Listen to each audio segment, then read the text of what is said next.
Stay safe, stay creative.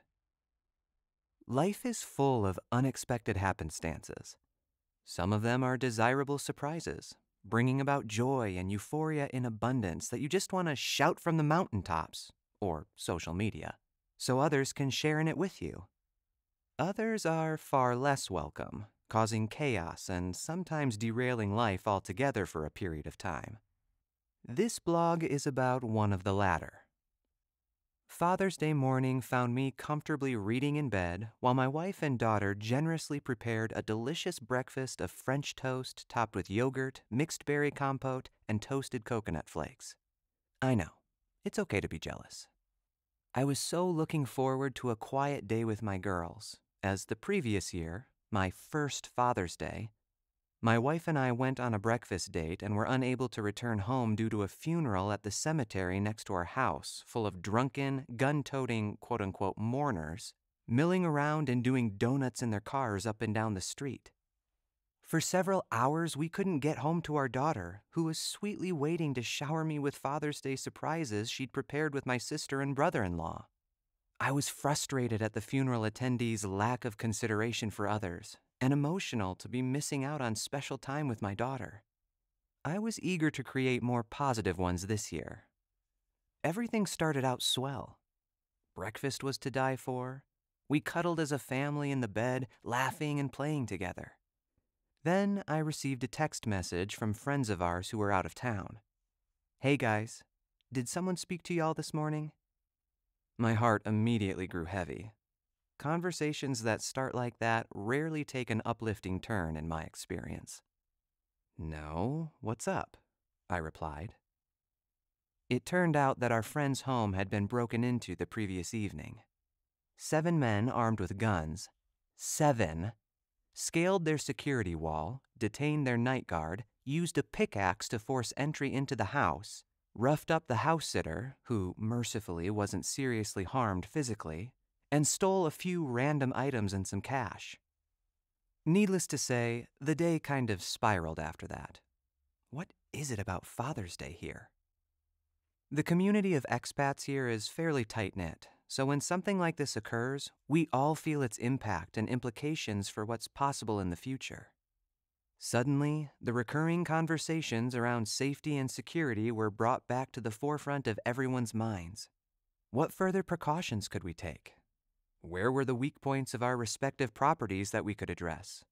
What budget items could be sacrificed to free up funds to invest more in security? The tough reality is there's always something more you can do. No matter how many layers of security you put in place, if an intruder is determined to get in, they will.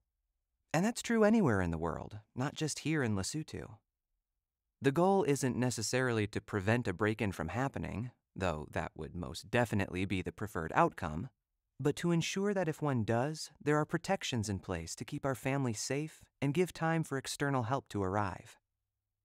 The lengths to which we go to preserve a sense of safety may seem extreme. Believe me, the fact that our property looks a bit like a prison yard due to the tall security wall topped with razor wire is not lost on me. However, according to Maslow's hierarchy of needs, security and safety are considered basic human needs.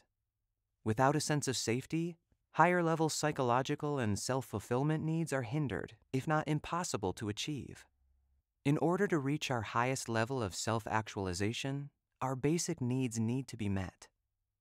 As a student and a voice actor respectively, this is incredibly important for my wife and I. Between her school and my job, we both require lots of creativity in order to succeed at what we do. When our community experiences something that threatens our sense of safety, it pulls the rug out from under us, toppling our creative endeavors and diverting all of our attention to fixing the breach of our fundamental needs. This isn't the first time we've experienced scary circumstances like this, both directly or indirectly. It also probably won't be the last time either, though I'd love to be proven wrong on that point.